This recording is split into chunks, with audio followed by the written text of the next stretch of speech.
BPSC TRE 3 में counselling से संबंधित डॉक्यूमेंट्स के बारे में कुछ यहाँ पर इम्पॉर्टेंट बातें हैं जिनको हम आपके साथ में शेयर करना चाहते हैं।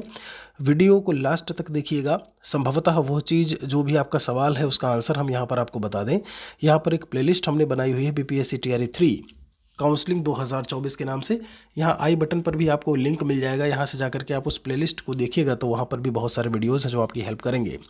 देखिए, इसके पहले भी हमने डॉक्यूमेंट्स के कई सारे वीडियोज़ बनाए हैं कि आपको डॉक्यूमेंट्स किस तरीके से रखने हैं। आगे भी कहीं ना कहीं हम आपको दिशा निर्देश जो है वो देते रहेंगे, मार्गदर्शन करते रहेंगे। लेकिन यहाँ पर अभी चूंकि आपके पास में 15 दिन का लगभग समय है, आज है 1 दिसंबर 2024, आपकी 16 तारीख से 15-16 से काउंसलिंग 16 से शुरू हो रही है। तो ऐसे में आप अपने डॉक्यूमेंट्स को अभी से मजबूत कर लीजिए। यहाँ पर मैं आपको बता दूँ, आपने देखा होगा, जैसे आप यूपी पुलिस की बात करूँ, आपने देखा कि लगभग 60,000 पद हैं। लेकिन जब हम बात करते हैं कितने कैंडिडेट्स पास हुए, तो आपने देखा लगभग 1,70,000 1,75,000 के आसपास पास हुए। उनमें जब दौड़ की बात होगी, कुछ वहाँ से निकलेंगे, कुछ डॉक्यूमेंट वेरिफिकेशन से निकलेंगे।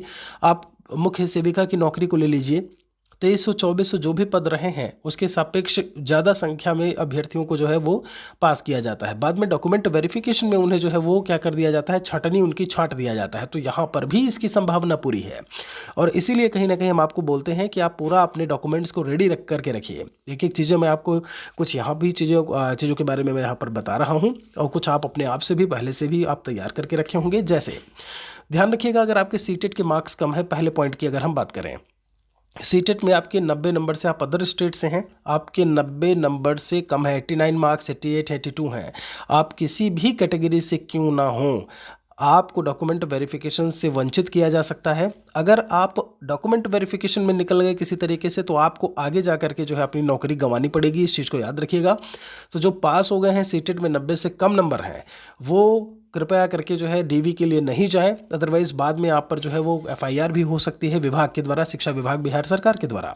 दूसरी चीज़, फाइनल मार्कशीट, डॉक्यूमेंट, डिग्री की बात करें, अगर आपके पास में नहीं है फाइनल, चूंकि आपने ये बात मेंशन की है अपने एप्लीकेशन फॉर्म में, आपने बताया है कि आपने पूरा एजुकेशनल क्वालिफिकेशन आपने कंप्लीट किया हुआ है और आप यहाँ पर कोई भी डॉक्यूमेंट लेकर के नहीं जाते हैं, दैट मीन्स आपने एप्लीकेशन फॉर्म में गलत इन्फॉर्मेशन दी और गलत इन्फॉर्मेशन का मतलब आप समझते हैं फिर क्या होगा।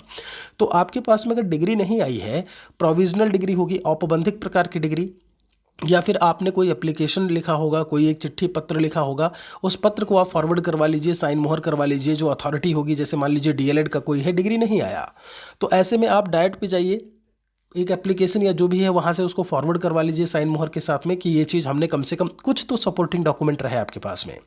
आधार कार्ड, एड्रेस की बात, तीसरी बात कर लेते हैं। एड्रेस में कई लोगों ने चेंज किया है, डीओबी में परिवर्तन किया है। मैं फिर से बता रहा हूँ, अगर आप जेन्युइन पर्सन हैं, आपने चेंज किया है तो कोई दिक्कत नहीं है। अगर आप किसी भी तरीके की हेरा फेरी कर रहे हैं तो डीबी से आप वंचित हो सकते हैं। अभी डीबी से हो सकता है आप बच जाओ, लेकिन आगे शिक्षा विभाग लगातार जो है वो डॉक्यूमेंट वेरिफिकेशन करवाता रहता है। टीआरई 1 का अब तक लगभग 5 बार डॉक्यूमेंट वेरिफिकेशन हो चुका है, जो कि 1 साल पहले जो है टीआरई 1 की भर्ती हुई थी। तो आप समझ सकते हैं कि समय समय पर जो है वो विभाग के द्वारा ये काम किया जा रहा है।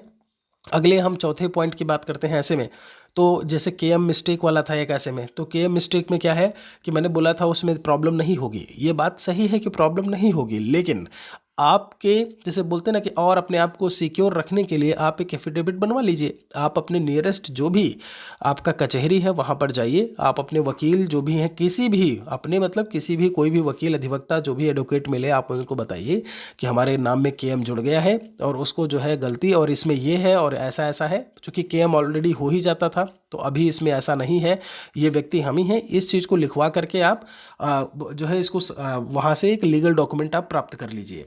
किसके समक्ष होगा, तो आपका होगा समक्ष सक्षम प्राधिकारी। क्या लिखा जाएगा, समक्ष सक्षम प्राधिकारी, ये आप उन्हें बताइएगा, उसके बाद वो आपका काम कर देंगे।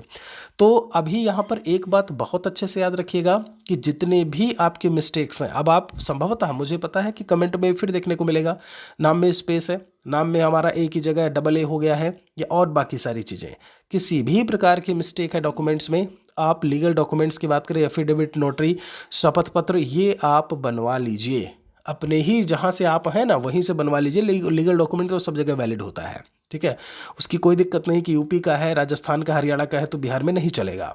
ये काम आप करवा लीजिए, ठीक है। यहाँ पर निवास प्रमाण पत्र की अगर हम बात करते हैं, निवास पर जरा गौर करिएगा। कई लोगों का है जो निवास प्रमाण पत्र जो है वो आपका रेजिडेंशियल सर्टिफिकेट नहीं बना हुआ है। बिहार के निवासी हो, अदर स्टेट के हों, आपको रेजिडेंशियल सर्टिफिकेट यानी निवास प्रमाण पत्र आपको लगाना ही लगाना है। तो आप निवास के लिए आवेदन कर दीजिए। ये ऑनलाइन आवेदन होता है, जन सेवा केंद्र, किसी साइबर कैफ़े में जा करके भी आप ये काम करवा सकते हैं। 30 रुपये, यूपी में 30 रुपये लगता है निवास का, ऐसे ही अदर स्टेट का भी होगा, ज़्यादा पैसा नहीं होगा। तो निवास के लिए आप आवेदन कर दीजिए। निवास प्रमाण पत्र आपके पास में ज़रूर होना चाहिए। एड्रेस आधार पर कभी कभी चेंज हो जाता है, शादी के बाद हमने चेंज करवा लिया एड्रेस, पहले कुछ और था, तो इन सब केस में आपको परेशान होने की ज़रूरत नहीं है कि कोई लड़की थी, उसकी शादी हुई, बाद में जो है एड्रेस उसने चेंज करवा लिया तो सर अब क्या होगा, अब तो दिक्कत हो जाएगी। नहीं, बिल्कुल परेशान नहीं हुई। एक चीज़ याद रखिएगा, जेन्युइन पर्सन है तो कभी भी आपको परेशान होने की ज़रूरत नहीं है। आप आगे जो भी है वो प्रोसीड उसके लिए कर सकते हैं। मैंने बोला वाटरमार्क डॉक्यूमेंट की बात।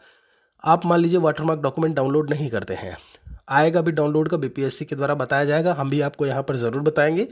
चैनल को सब्सक्राइब किए रहिएगा, हम अपडेट देंगे। अब वाटरमार्क डॉक्यूमेंट आप नहीं लेकर के जाते हैं, आपने क्या किया, अपने डॉक्यूमेंट्स का जो ओरिजिनल डॉक्यूमेंट्स थे, पहली चीज़ सभी ओरिजिनल डॉक्यूमेंट्स आपको लेकर के जाने हैं, 10th से लेकर के आपका ग्रेजुएशन तक।